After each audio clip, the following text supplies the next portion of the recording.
तो दोस्तों, हमारे भारत के इतिहास में हमारे भारतीयों के बारे में कम और मुग़ल और मुसलमानों के बारे में ज़्यादा लिखा गया है। इसका सबसे बड़ा कारण है दिल्ली पर मुसलमानों का राज। दिल्ली पर तकरीबन 600 से 700 सालों तक मुसलमान सुल्तानों ने राज किया है।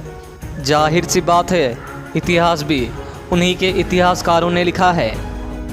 इसीलिए आज के समय में प्राचीन भारत की बहुत सी चीज़ों के बारे में हमें सही से पता नहीं चल पाता।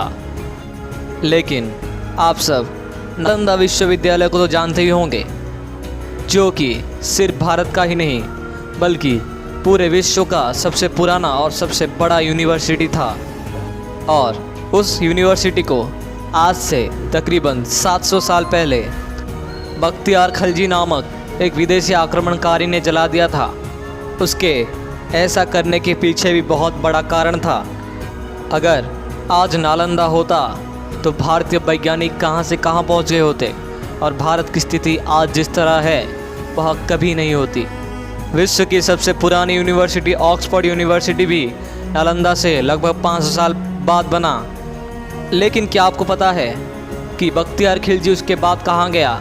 नालंदा को आग लगाकर वो कहाँ भाग गया और वो कैसे मरा और कहाँ जिया और उसको मारा और वो कौन कौन सी युद्ध हारा? इस सब के बारे में आज हम इस वीडियो में संक्षिप्त में बात करेंगे। वीडियो बहुत ही इंटरेस्टिंग होने लगी है, इसलिए वीडियो को आखिरी तक ज़रूर देखना। अगर अच्छा लगे तो लाइक करना, शेयर करना एंड सब्सक्राइब करना। सो हेलो दोस्तों, मैं अभिषेक आपको स्वागत करता हूं द हिस्ट्री टेलर के चैनल पर। मैं आपको बता दूं कि नालंदा यूनिवर्सिटी आज से लगभग 1400 साल पहले बनाया गया था। जी हाँ, ये लगभग 600 शताब्दी में गुप्त साम्राज्य के अंडर बनकर तैयार किया गया था। यहाँ आमतौर पर बुद्धिस्ट पढ़ाई करते थे और हिंदू पढ़ाई करते थे। यहाँ के छात्र बहुत ही मेधावी और चांचल्यकर होते थे और गुरु भी बहुत सक्षम होते थे। यहाँ पर कई प्रकार की शिक्षाएं दी जाती थी। इन सब शिक्षाओं में आयुर्वेद प्रमुख था। उसके साथ साथ विज्ञान, एस्ट्रोनॉमी, एस्ट्रोलॉजी और गणित भी बच्चों को पढ़ाया जाता था। वैषयिक ज्ञान के साथ साथ यहाँ के गुरु सामाजिक ज्ञान भी देते थे। भगवत गीता, महापुराण, महाभारत, रामायण जैसी किताबें भी यहाँ पर पढ़ाई जाती थी। जब Chinese philosopher Shri Hiuen Tsang India आए थे तब उन्होंने नालंदा यूनिवर्सिटी विजिट किया था। वे इस विश्वविद्यालय के पारंगमता को देखकर चौंक गए थे।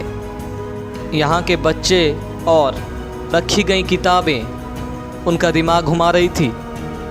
लगभग 1 लाख की मात्रा में किताबों को देखकर वो सदमे में चले गए थे। लेकिन उनका प्रमुख आकर्षण था इस नालंदा यूनिवर्सिटी का चौकीदार, जो कि कई विषयों में खुद ह्वेनसांग से ज़्यादा जानता था। इसी के साथ मैदान में एंट्री होती है बख्तियार खिलजी की, जो आगे जाकर तबाही मचाने वाला था। भारत आने के बाद बख्तियार खिलजी बीमार पड़ जाता है, क्योंकि वो एक तुर्को अफगान था। लोग उसे नालंदा विश्वविद्यालय के अध्यापक महोदय से मिलने के लिए उपदेश देने लगते हैं और बख्तियार जाकर अध्यापक से मिलता भी है और वो अपनी बीमारी के बारे में अध्यापक को सब कुछ बताता है।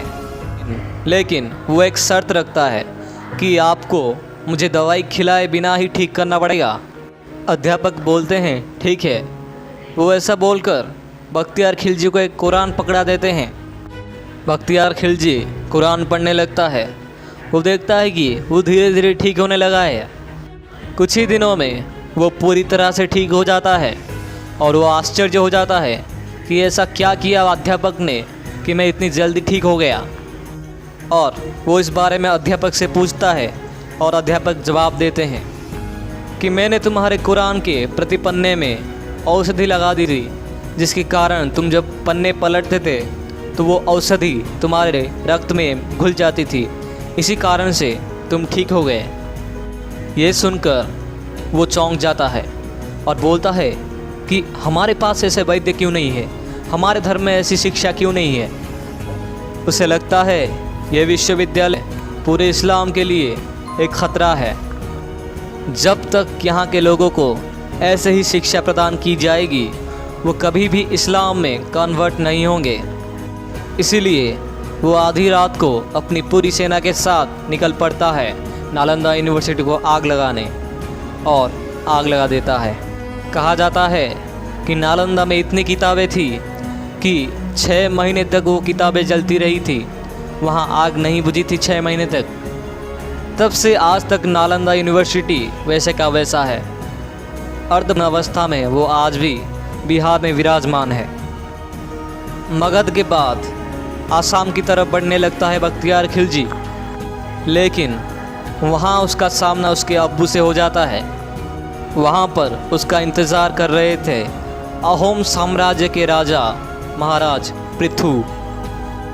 महाराज पृथु की छोटी सेना और यहाँ पर बख्तियार खिलजी की बड़ी सेना, उनमें घमासान युद्ध होता है जिसमें बख्तियार खिलजी बुरी तरह से हार जाता है और वो लज्जित होकर वहाँ से लौट आता है। लेकिन अहोम साम्राज्य कोई छोटा मोटा साम्राज्य नहीं था।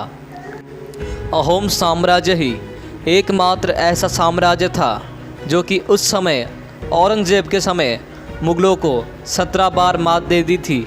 50 साल तक मुग़ल जंग लड़ते रहे थे। बख्तियार के बूढ़े होने के बाद उसका वफ़ादार अली मर्दान ख़ान खिलजी उसका जान ले लेता है और उसके गद्दी पर किसी और को बिठा देता है। तो दोस्तों, ये था नालंदा यूनिवर्सिटी और बख्तियार खिलजी के बारे में कुछ तथ्य। तो दोस्तों, बख्तियार खिलजी ने गलती की थी, ये गलती हम ना दोहराएं, इसलिए हमें कुछ सीखना चाहिए। अगर बख्तियार खिलजी उसको ना जलाकर उसको रखता और अपना बना लेता तो आज वो तरक्की कर सकता था, लेकिन उसने अपने धर्म की वजह से एक पूरे नए दुनिया को नष्ट कर दिया। तो दोस्तों, अगर आपको वीडियो अच्छी लगी है तो वीडियो को लाइक ज़रूर करना और कमेंट में ज़रूर बताना और चैनल को ज़रूर सब्सक्राइब करना अगर आपको ऐसे कंटेंट अच्छे लगते हैं तो। Thank you.